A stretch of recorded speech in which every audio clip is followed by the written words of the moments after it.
Alrighty, folks. I've been very critical of Ron DeSantis, I think, on this channel.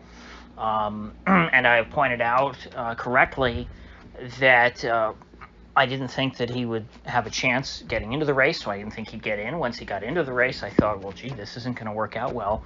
And it hasn't for him so far, and I think I've been right on that. But now I think I want to take some time, and I've been critical of Trump, certainly, on policy things, but this isn't a criticism that I want to levy today against Trump himself, because to his credit, I haven't seen him do this. But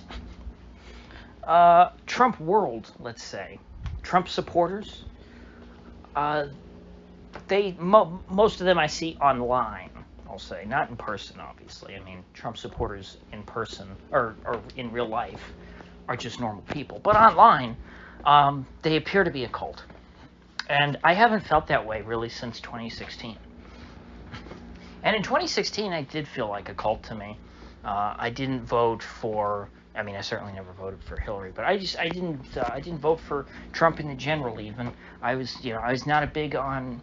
I mean, I was very politically aware, but I was not enthusiastic about voting for anyone.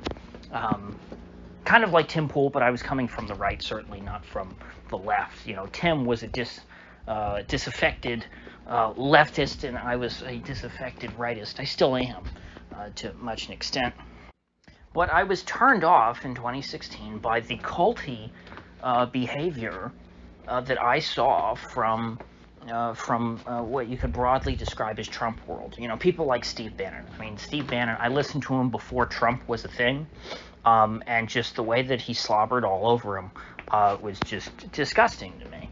Or I shouldn't say disgusting. It's not like I was offended. It was just kind of repulsive and like, ew, I don't want to be associated with this. Like, it wasn't cool to me to support Trump in 2016. It felt very cringy. But by 2020, I think that the Trump world had done a good job turning things around, and it didn't feel cringy. They were not engaging in the same sort of behavior. And again, Trump himself, his problems are separate from this. This is not one of Trump's problems. Trump has never really felt cringy. Trump is the least cringe political candidate that I think I've ever seen. He's very good at not coming across as cringy, even when he does things that should be cringy for someone else, like when he said 2 Corinthians. You would think that would make you wince, but when Trump does it, it makes you laugh. And not in a, ha, this guy's such an idiot. No, it's like, it's like an innocent laugh. It's just kind of like, oh, that's funny. He thought it was 2 Corinthians. And honestly, I'm not a church-going person, so I wouldn't have known that either. Although I probably have heard the term, like 2 Corinthians enough to where I probably, if I was looking at that, I might, I probably would have gotten that right and not said 2 Corinthians. But anyway, my point is, that stuff didn't hurt Trump. But what I do think hurts Trump is people who I like, like Rich Barris or Robert Barnes, who I was listening to today, just going off and basically condemning anyone who is not on the Trump train. Pretty much anyone who's not all in for the orange man is the enemy. And when you're in an election and you're trying to persuade people to vote for your candidate, saying everyone who doesn't already support my candidate is the enemy is not going to win anyone over. That's going to harden your base, sure. But you need to win people over. Certainly not, maybe not in the primary. In the primary, they don't have to worry about that because Trump is so far ahead. But in the general election, they're going to have to win people over. And that means people who didn't vote for Trump in a primary, and maybe even some people, who didn't vote in a Republican primary at all, wink, wink, you're going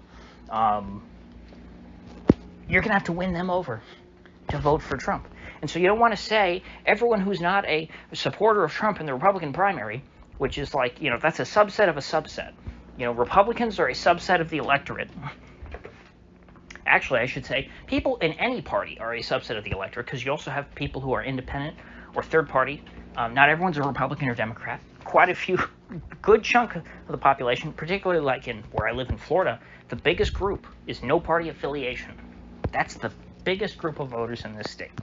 And so you've got a subset of people, of voters, who are a member of a major party, and then you've got a subset of that subset that are actually in the Republican Party, and then you've got an even smaller subset that vote in primaries, and then within that you have the people who vote for Trump in the primary. So I'm not saying the Trump primary voters is, a small group of people, but it is small compared to all voters. And so as we move from a primary to a general election, which I know is a long way off, Trump is going to need to turn those people out to vote. And I think he personally seems pretty interested in it.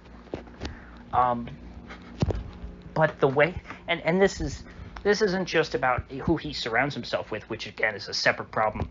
Trump does not pick the best people. I think we all understand that at this point. But people who are just pro-Trump influencers, he doesn't have any control over that. And so there's no one person you can blame. This is just sort of the culture that I'm seeing. And if they really want to get Trump elected, I just think that this is not the way to go about it. I think if you're one of these pro-Trump influencers, you want to influence people in a way that is going to make them more likely to vote for Donald Trump, not less likely. And so you want to give people who are maybe on the fence, the low-hanging fruit, people who would consider voting for Trump but haven't decided to pull the trigger yet. Maybe they're not even enthusiastic enough about voting to even vote in a primary. You need to be maybe engaging and giving them reasons, hey, here's why you should vote for Trump. And on a basic emotional level, when I see some of these people, my instinct is just to say, fuck you, I'm not going to vote for Trump. But I know that logically that doesn't make sense, so I wouldn't actually do that. I wouldn't not vote for Trump in a general election because there's a very loud minority of his supporters who are assholes to everyone who's not in their little club. For one thing, they seem, pretty bipolar when it comes to DeSantis. I think I've been pretty consistent on DeSantis. I think he's fine, but he's not going to win.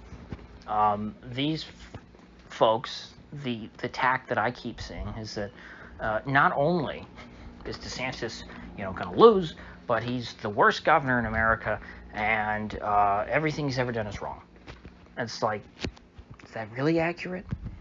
Doesn't seem to comport with, I think, most people's opinions as of, 1 year ago today. Now we're told, banning abortion, heartbeat bills, that's bad. That's a bad thing. Oh, no, that's terrible. You see, when he praised Planned Parenthood, that was actually a good thing. Planned Parenthood does a lot of good. And so you shouldn't attack Planned Parenthood. It's like, well, wait. Isn't Trump the guy who overturned Roe v. Wade? Why would you want to say that the problem with DeSantis is that he's too pro-life? Are you saying he's more pro-life than the guy who overturned Roe v. Wade? This is the kind of stuff that I see, and I realize when I look at this, I'm too online. And I've done a good job, I think, unplugging from the political maelstrom in the last few months. Ever since the 2022 election, oh gosh, has it been that long? No, we're in 23 still. We're not in 24. I had to think, wait, was the 2022 election 2 years ago? No, it was 1 year ago. Less than a year. Ever since then, I've tried not to be all in on politics. I've been trying to take a break from the horse race because I know that come probably December, because it's so early in January, the Iowa caucuses, come really, oh gosh, I guess come August, because we're in August now, once the debates start, I'm going to be unable to avoid politics. So I've been trying to, not focus on that every day. And I don't just mean on this channel, I mean in my personal, listening of news. I try not to be just all political content all the time. In fact, I've been listening to a lot of non-news stuff. Trying to, get into hobbies and things. Because I think people who are too online do get a distorted view, and that's why I'm taking measure here to try and not overestimate how much of a problem I'm describing is, because I don't think that the people I'm talking about are, one, seen by most voters, and two, I don't think they're representative of the average Trump supporter at all. Twitter's a very small platform, so the reality that I see on the ground with real people is not that Trump supporters think that anyone who would even consider voting for DeSantis is a race traitor or something, or just a traitor. They're not showing their loyalty to Trump. I don't see the cultish slave devotion to Trump in real life amongst, and I mean the normal Trump supporters, the people who the cultish slave devotees claim to represent, normal, working class Trump supporters. I don't see them hating on their neighbor if they, have a DeSantis sign in their yard, although I must say I really don't see any DeSantis signs. I think I saw more DeSantis for president stuff in 2022, because there were people who were doing that, like instead of putting DeSantis for governor, they were saying, DeSantis for president. It was, because they were real happy about him. That's how excited people were in 2022. But you see relatively little now. But to be fair, yard signs in general, you don't see them. I mean, I see Trump signs as like decorations. They're like stapled to fences and things. You have Trump flags and stuff. It doesn't feel like, it's right before an election. That's why people are putting signs out. They're not staking signs in their yards. Not yet, thankfully. We are a long way off. And so this problem that I described, while it is a real problem, I hope that it does stay small and that most people just don't know it even exists. And I think that you have this that goes both ways, because you've got, of course, snotty people on the DeSantis side, but I'm so unplugged from them. It's only because I follow a lot of pro-Trump people over the years that I even see any of this stuff. I'm sure I would see, I don't know if I would say equal, but at least somewhat similar, because I do hear this from the Trump people. They say, well, these DeSantis people, they're deplorable. That might be true. I haven't seen it because I really don't follow any of them, and I don't even look at my Twitter feed. But anyway, squabbling between just different, the supporters of different primary candidates. Ordinarily, again, I'd be all for that, because I think that usually there are very significant differences. When it comes to Trump and DeSantis, I don't see it. I don't see this wide gulf. I don't think that they represent different parts of the Republican Party. I mean, you see this big donor, DeSantis' biggest super PAC donor. He donated $20 million through super PAC, saying, I'm not giving another dime to DeSantis because, he's against abortion. It's like, I don't see it. You can make arguments that, okay, well, when DeSantis gets in, theoretically, he could be very pro-intelligence and deep state, perhaps. There's an argument to be made there. I think that's a very real risk, because DeSantis has been a governor. He hasn't been, trying to manage the FBI or the CIA. And he is someone who came out of the military and worked at Gitmo and Fallujah. And those are places where, pretty bad things went on. And so DeSantis, there's a chance that he's in their club. Those are risks that should be addressed, but it doesn't just make all the risks associated with Trump disappear. And it also doesn't make a DeSantis equivalent to Jeb Bush. People go, oh, well, he had Jeb Bush at his inauguration. It's like, you realize that Jeb Bush was, in Florida politics, even though he failed miserably as a presidential candidate and is seen as a joke nationally, Florida politics, Jeb Bush, very significant figure. This was not a red state. This was when Jeb Bush ran for governor, and he lost the first time, then he won after that. And ever since Jeb Bush won that first time, there's been a Republican governor of the state of Florida ever since. And I believe they've, while Jeb Bush was governor, they captured both the House and the Senate in Florida, and they've never lost them. And so at the state government level, Jeb Bush made Florida a red state, and it has held that way, and it's gotten redder over the years. It got much redder during DeSantis' tenure, because certainly on national elections, this was a swing state, and even every statewide election was close. It could have gone to the Democrats. It just usually didn't. And so, as someone from Florida, seeing DeSantis associated with Jeb Bush does not make him equal to, it doesn't make him George Bush 3.0. But he certainly could turn into that. So these are legitimate things that should be discussed. And then, of course, you see a lot of the same stuff like we saw in 16 with just attacking the wife. It's like, I bet a lot of people on Twitter who are voting for Trump probably have maybe not the most attractive wife in the world.